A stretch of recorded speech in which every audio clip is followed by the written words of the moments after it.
2015. A 7.8 magnitude earthquake strikes Nepal. The US reopens its embassy in Cuba. Multiple terror attacks strike France, and an Amtrak train in Philadelphia derails, killing 8 and injuring more than 200. Hamilton hits Broadway for the first time. Everyone was obsessed with Left Shark, and Bill Cosby gets arrested. The Seahawks forget they have beast mode in the backfield, and lose the Super Bowl to the Patriots. The Royals win their first World Series in 30 years. The Warriors launch a new dynasty by winning the first title in 40 years. The Blackhawks win the Cup, their third title in 6 years. And Kentucky's bid for a perfect season ends at the Final Four, as Duke and Coach K win their 5th championship. Birdman wins Best Picture. Sam Smith wins Song of the Year for Stay With Me. And everyone rewatches Back to the Future Part 2, seeing what they got right and wrong about the year 2015. 2015 was a year of transformation in the theme park industry. We saw conversions, renovations, and sweeping changes that would have a long-lasting impact to this day. These are the events that changed the theme park industry from 2015.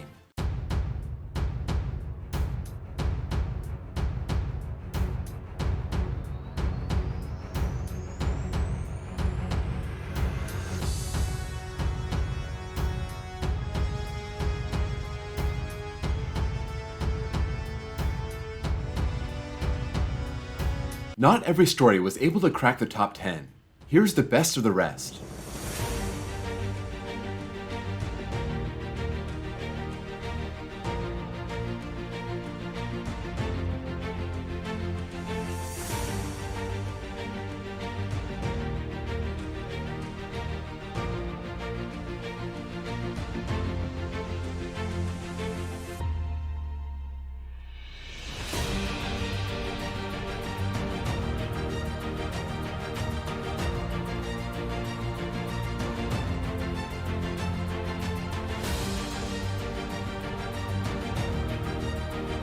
And now for the top 10.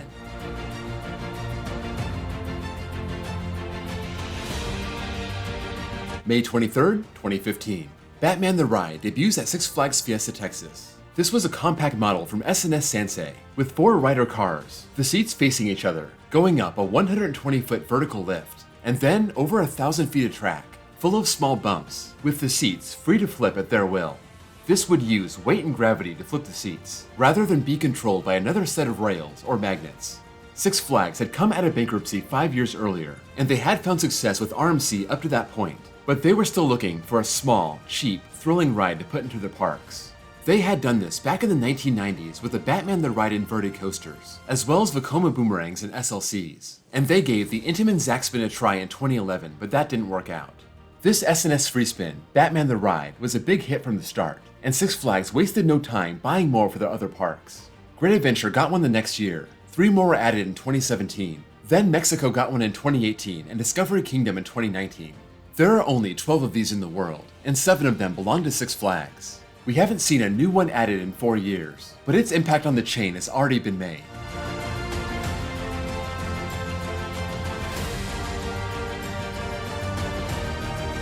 In October 2011, Sallycorp CEO John Wood said they had started developing their biggest project, and this turned out to be Justice League Alien Invasion 3D, located at Warner Bros. Movie World in Australia. This opened in 2012, and they hope to transfer this concept to other parks around the world. In America, the Justice League brand belongs to Six Flags.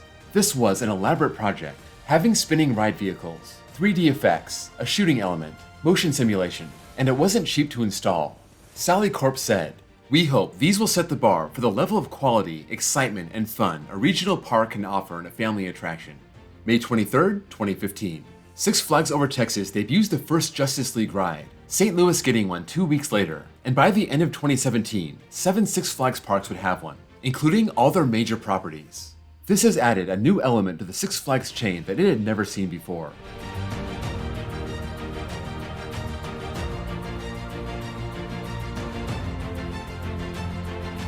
There are a lot of classic parks in America, and 2 of the most well-known ones reside in Santa Claus, Indiana and Ellisburg, Pennsylvania. Holiday World goes back to 1946, and Knoebels goes back to 1926. Over the recent decades, these parks had relied exclusively on the wooden coaster to draw people in, not counting the kids' coasters. They had removed their old portable steel coasters, and Holiday World would feature the Raven, the Legend, and the Voyage, while Knoebels would boast Phoenix, Twister, and Flying Turns. It seemed like these parks had found their niche, but on the same exact day, for both parks, that would suddenly be turned on its head. April 25th, 2015. Both parks debut a brand new steel coaster. At Holiday World, it was the first ever LSM launch B&M, the wing coaster Thunderbird. This would propel its riders up to 60 miles an hour, traversing 4 inversions. At Cannibal, there was Impulse, the first ever zero-tower speed coaster. This stood 98 feet tall with a 90-degree drop, into 4 inversions and almost 2,000 feet of track. Holiday World and Cannibal had turned a corner in their investments, but as of 2023, we are still waiting for the next coaster coming to each park.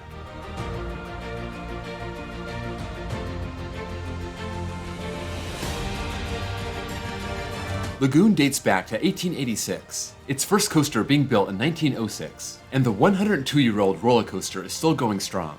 Over the years, they built a good collection of small or portable coasters, their biggest being the Launch Zero Tower Coaster, Wicked, but they were poised to do something that would put Lagoon on the map. July 2nd, 2015. After 5 years of planning and 2 years of construction, Lagoon is ready to show off something that nobody had ever seen before. Cannibal would feature a tower that stands over 20 stories tall, housing the elevator lift that would carry the 12 rider cars to the top. It would creep out over the edge and plummet down a 208-foot, 116-degree drop, the steepest drop in America at the time, and then go into a long course of 4 inversions and a helix. Suddenly, Lagoon had a coaster that would bring people in from far and wide. To make this story even more bizarre, this coaster was mostly built in-house by Lagoon staff, the lead designer being Dal Freeman, consulting with art engineering. Not only is this a great ride, it's one of the most intimidating rides to look at, just adding to the pull factor, attracting people to make the journey to Farmington, Utah.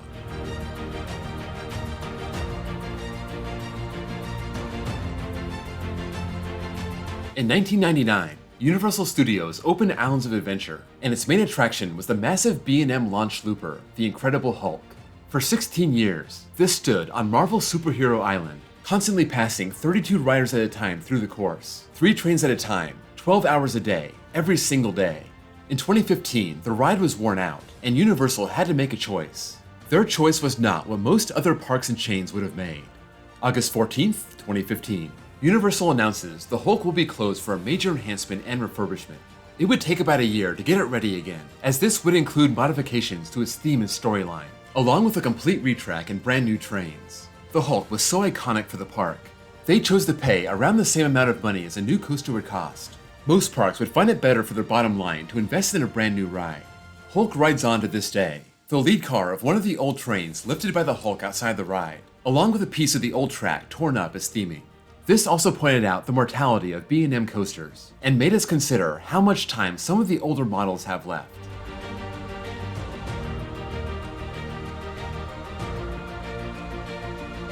In the 1990s, the B&M stand-up coaster was a hot model. Togo and Intamin got the trend started in the 80s, but B&M broke into the market with their small-scale stand-up, this being Iron Wolf at Six Flags Great America.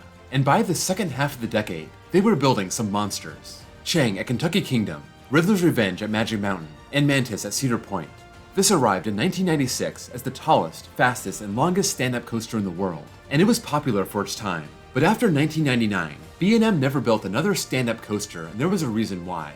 These had fallen out of favor, guests found the ride to be uncomfortable, and there just wasn't a market for these anymore. As Mantis got older, nearing its 20th anniversary, it started to get rough, and the park noticed its popularity decline. In 2014, they shut it down, and asked B&M to do something that we had not seen up to this point.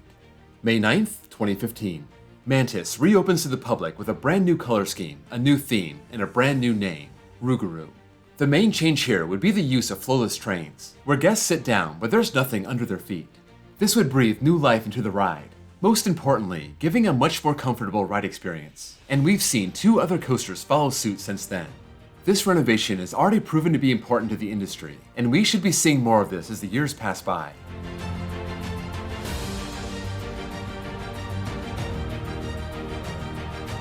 Knott's Berry Farm was a family-owned park from its opening in 1923 all the way until 1997.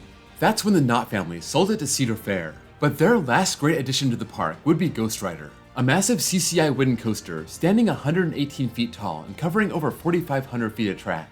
Right away, this became one of the greatest wooden coasters in the world, But into the 2010s decade, the track started to wear out, and it gained a reputation of being unrideable. Cedar Fair had to take action. They weighed their options, and they came up with what they thought was the best solution. September 8th, 2015. GhostRider was officially closed for a complete overhaul. Cedar Fair decided not to tear it down.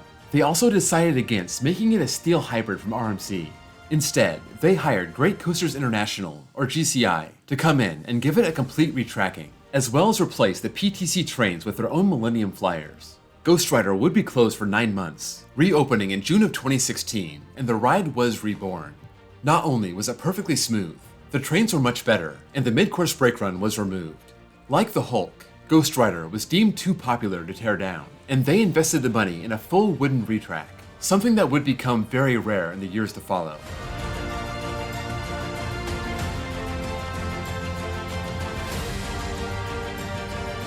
March 28th, 2015. Carowinds opens the world's tallest non-launch coaster, Fury 325. Per its name, it stands 325 feet tall, having a 320-foot drop, maxing out at 95 miles an hour and covering over 6,600 feet of track. This was one of the biggest coaster projects ever built, but that wasn't all Carowinds was getting. Fury would fly over and under a new bridge leading to the park, sporting a brand new entry plaza. Carowinds had opened in 1973, and the park changed hands a few times. From Earl Patterson Hall, to the King's Entertainment Company, to Paramount Parks, then to Cedar Fair, and it was never a major destination park up until Cedar Fair took over. Still, by 2015, Cedar Fair had been in charge for almost a decade, and they had been looking to build up some of their new properties.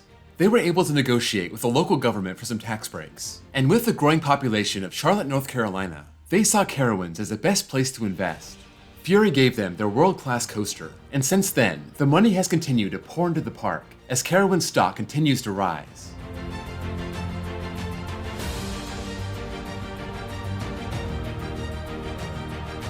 In May of 2013, Alton Towers opened a coaster that smashed the inversion record, the Smiler.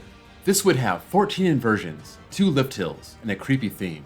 The centerpiece of the ride would be the Marmalizer, a spider-like creature with 5 legs, hypnotizing or correcting its riders into smiling. Its theme of horror was supposed to be just that, a theme, but 2 years into its service life, the horror became all too real. June 2nd, 2015. A fully loaded train collided with an empty train that was stalled on the track. This train was moving about 20 miles an hour, injuring 11 people, 5 of them seriously, 2 of them needing leg amputations. This accident was caused by a series of miscommunications, and the ride engineers being unaware of the number of trains in the track. They overrode the safety system, unaware that an empty car had stalled. Of all the theme park accidents in recent years, this one seems to resonate more than others. It could be because of the grisly nature of the injuries, or that it happened at such a famous park on a popular ride. But the incident would, for sure, hurt Alton Towers and Merlin Park's bottom line. They saw a drop in attendance and revenue after the accident, and Merlin Entertainments was prosecuted and fined £5 million. When the ride reopened in 2016, there would be additional safety measures, and its theme was dialed down to be less sinister, removing all references to being corrected. This is one of those incidents that will live on in theme park history.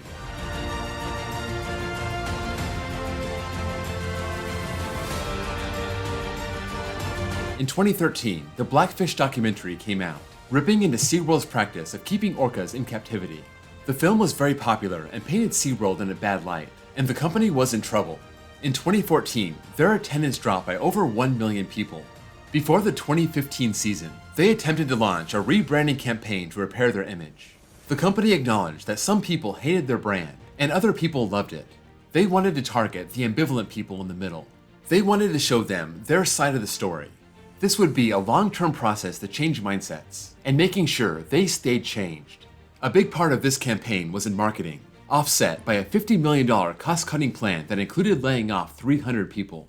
They also wanted to keep ticket prices steady, focusing on getting people back into the parks, re-establishing their attendance numbers. From the time Blackfish was released to the start of 2015, their stock price had plunged by more than half. As CEO David D'Alessandro said, "Without a major attraction coming anytime soon, you don't have a choice but to market, promote, build your past business, and do a better job in pricing." Their stock prices would dip even further, dropping to around $11 per share by the end of 2017. But 2018 was a big turnaround for them, and aside from the drop that came along with the pandemic, Their stock has been climbing ever since, exceeding $70 in April of 2022. Blackfish didn't kill SeaWorld, but it certainly changed it. The Orca shows would become more educational, and they would start investing more money into rides. To draw in more people, SeaWorld has been on a big push to add more and more rides into the parks, shifting the balance between marine life and amusement rides. And so far, it's working out for them. Their change in philosophy, the one that launched in 2015, was a last-ditch effort to save the company. They said it would be a long-term play, and it was, finally seeing it pay off 3 years later. That's a wrap on 2015. Let me know if there are any stories that I left off here, and what you would have changed around. Also, let me know of any theme park memories you have from 2015. This was a very important year for me. It was the first time Sophie was able to ride anything, and taking her back to Magic Mountain is what started getting me back into coasters. That summer, I took my wife to New York City, and while we were there, we went to Great Adventure and Six Flags New England. I started getting back into coaster news on Facebook. I remember when Dollywood announced Lightning Rod that year, and I was officially off to the races and back to being a full-fledged enthusiast. Before you go, don't forget to drop a like, and if you're new here and love coasters, please give me a sub. I have a playlist with other years in this series. Also, check out my links below for my Discord server, and my second channel where I post copyright-free off-ride footage, and my baseball channel if you're a baseball fan like I am. Thank you all for watching, and I'll see you all next time.